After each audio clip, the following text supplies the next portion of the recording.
إنما المؤمنون الذين إذا ذكر الله وجلت قلوبهم وإذا تليت عليهم آياته زادتهم إيمانا وعلى ربهم يتوكلون الذين يقيمون الصلاة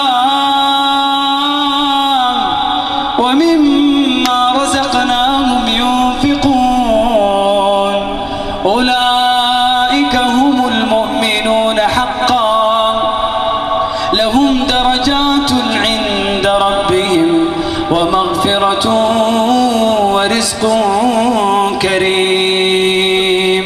الله عز وجل يقول إن الذين آمنوا وعملوا الصالحات لهم جنات النعيم